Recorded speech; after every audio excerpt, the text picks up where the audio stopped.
Sir ಇದು ನಾವು ಹೋದ್ಸಲಿ ಬಂದಾಗ ನಿಮಗೆ ಔಷಧಗಳು ಕೊಟ್ಟೋಗಿದ್ದು. ಕೊಟ್ಮೇಲೆ ನೀವು ಯಾವತ್ತು ಸ್ಪ್ರೇ ಮಾಡಿದ್ರಿ ಇದನ್ನ?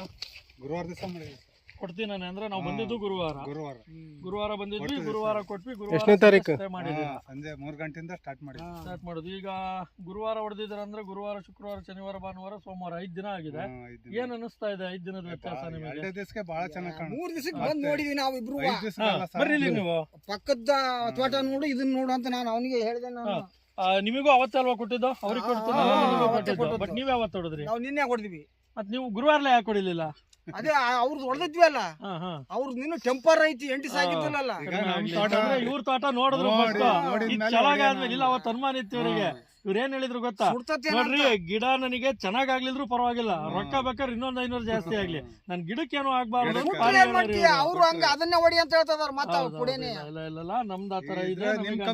ಒಳ್ಳೆ ಚೆನ್ನಾಗಾಗಿದೆ ನೋಡ್ರಿ. ಕಾಯಿಗಳು ಸೈಜು ಇಲ್ಲೇ ಕಾಣಿಸ್ತಾ ಇದೆ ನೋಡ್ರಿ. ಕವರ್ ಆಯ್ತು, ಕವರ್ ಆಗೈತೆ, ಗ್ರೀನಿಶ್ ಎಷ್ಟೈತೆ. ಬೆಳಿಗ್ಗೆ ಎದ್ದು ಬಂದ್ ನೋಡ್ರಿ ಜೇನುಳ ಯಾವ ತರ ಇರುತ್ತೆ. ಇದಕ್ಕೂ ಜೇನುಳದ ನಾದ ಹೆಂಗಿರುತ್ತೆ ಕೇಳಿ ಅಂತ ನಿಮಗ್ ಖುಷಿ ಇದೆ. ನೀವು ಫಸ್ಟ್ ನಮಗೆ ಸಿಕ್ಕಿದ್ರೆ ಸ್ಟಾರ್ಟಿಂಗ್ ಇಂದ ತಿಪ್ಪೆ ಗೊಬ್ಬರನು ಹಾಕ್ಸಕ್ ಬಿಡ್ತಿರ್ಲಿಲ್ಲ ನಿಮಗೆ. ತಿಪ್ಪೆ ಗೊಬ್ಬರ ಖರ್ಚು ಮಾಡಿದೀರಾ? ನಾನ್ ತಿಪ್ಪೆ ಗೊಬ್ಬರ ನಮ್ದೇ ಇದೆ, ಲಿಕ್ವಿಡ್ ಅಲ್ಲಿ ಇದೆ. 1000 ರೂಪಾಯಿಗೆ 1 ಲೀಟರ್ ಸಿಗುತ್ತೆ ನಿಮಗೆ. ಅಲ್ಲಿ 10,000 ಆಗುತ್ತೆ ಒಂದು ಟ್ರ್ಯಾಕ್ಟರ್ ಹೊಡ್ತಾರೆ. ಎಷ್ಟು ಈಸಿ ಆಗೋದು. ಇದಕ್ಕಿಂತ ಗ್ರೀನಿಶ್ ಹೆಂಗಿದೆ, ಎಷ್ಟು ಕವರ್ ಆಗಿದೆ ಇಡೀರಿ ಸರ್. ಇದು ಪೂರ್ತಿ ನೋಡಿ ಸರ್ ಹೆಂಗ್ ಕವರ್ ಇದೆ. ನಾವು ಆಕ್ಚುಲಿ ಬೆಳಗ್ಗೆ ಬರ್ಬೇಕು, ಈ ಬಿಸಿಲು ಟೈಮಲ್ಲಿ 1 ಗಂಟೆ ಟೈಮಲ್ಲಿ ಬಂದಿದೀವಿ ಅಂದ್ರೂ ಈ ತರ ಕಾಣಿಸ್ತಾ ಇದೆ ಅಂದ್ರೆ ಮೊಟ್ರೆ ಎಷ್ಟು ಕುಳ್ತಿತ್ತು ಅದೆಷ್ಟು ಕ್ಲಿಯರ್ ಆಗಿದೆ. ನೀವು ಖುಷಿ ಆಗಿದ್ರೆ ನಮಗೂ ಖುಷಿ ರೀ. ನೀವು ಯಾಕಂದ್ರೆ ಕಷ್ಟಪಡೋರು, ನೀವು ರೈತರು ನೀವಿದ್ದೀರಾ. ನಿಮ್ ಕಂಪ್ನಿಯಿಂದ ಹೊಡೆದ್ಮೇಲೆ ಚೆನ್ನಾಗೈತೆ. ಇಲ್ಲ, ಇಲ್ಲಿಂದ ಮುಂದಕ್ಕೆ ಪೂರ್ತಿ ನಮ್ದೇ ಮಾಡೋಣ. ಇಲ್ಲಿ ಹೊನ್ನಾಳಿ ಗೊತ್ತೇ ಇಲ್ಲ. ಹೊನ್ನಾಳಿ ಔಷಧಿ ನಮ್ ಕರ್ಬೂಜ ಬಳಿ 4ನೇ ವರ್ಷದಲ್ಲಿ ಮಾಡಿದ್ದೆ ಸರ್. ಅದೇ ಹೇಳಿದ್ರಲ್ಲ,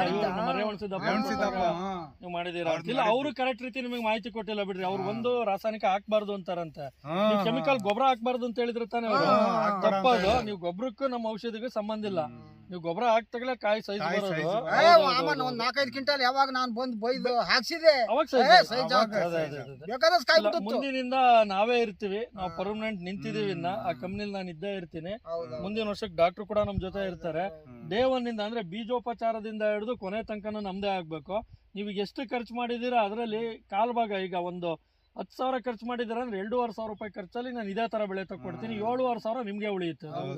ಓಕೆನಾ? ಲಕ್ಷ ಖರ್ಚು ಮಾಡಿದೀರಾ ಅಂದ್ರೆ 25,000 ಖರ್ಚು ಸಾಕು, 75,000 ನಿಮ್ಗೆ ಮಿಕ್ಕುತ್ತೆ. ಆ ತರ ನಾನು ತಿಪ್ಪೆ ಗೊಬ್ಬರ ಇಲ್ದಂಗೆ ಜಾಸ್ತಿ ರಾಸಾಯನಿಕ ಗೊಬ್ಬರಗಳು ಈಗ 8 ಚೀಲ 8 ಚೀಲ ಹಾಕ್ತಿರಲ್ಲ, 8 ಚೀಲ ಬೇಡ, 3-4 ಚೀಲ ಸಾಕು. ಅಷ್ಟೇ ಗೊಬ್ಬರ ಹಾಕಿಸ್ಬಿಟ್ಟು ಆಮೇಲೆ ಆಚೆಯಿಂದ ಒಂದೇ ಒಂದು ಔಷಧಿ ತಂದು ಹೊಡೆಯೋದು ಬೇಡ. ನೀವು ಕೆಮಿಕಲ್ ಅಂತ ಏನಿದೆ, ಯಾವುದೇ ರೋಗ ಬರ್ಲಿ ನಾನು ಕಂಟ್ರೋಲ್ ಮಾಡ್ಕೊಡ್ತೀನಿ. ಹುಳ ಬರ್ಲಿ, ಜಿಗಿ ಬರ್ಲಿ, ವೈರಸ್ ಬರ್ಲಿ, ಬ್ಯಾಕ್ಟೀರಿಯಾ ಬರ್ಲಿ, ಏನೇ ಬಂದ್ರು, ಫಂಗಲ್ಸ್ ಬರಲಿ, ನಮ್ಮ ಇದರಲ್ಲೇ ನಾನು ಕಂಟ್ರೋಲ್ ಮಾಡಿ. ಸೊ ಸೈಜ್ ಪ್ಲಸ್ ಮತ್ತೆ ಇದನ್ನೆಲ್ಲ ಈಗ ನೆಕ್ಸ್ಟ್ ಕೂಡ ನಾವು ಮುಂದಿನ ವಾರದಲ್ಲಿ ಹೊಡೆದ್ಬಿಡ್ರಿ. ಕಾಯಿ ಸೈಜ್ ಕೂಡ ಜಾಸ್ತಿ ಆಗುತ್ತೆ. ಸೊ ಇನ್ನೂ ಒಂದು ಚೆನ್ನಾಗಾಗುತ್ತೆ.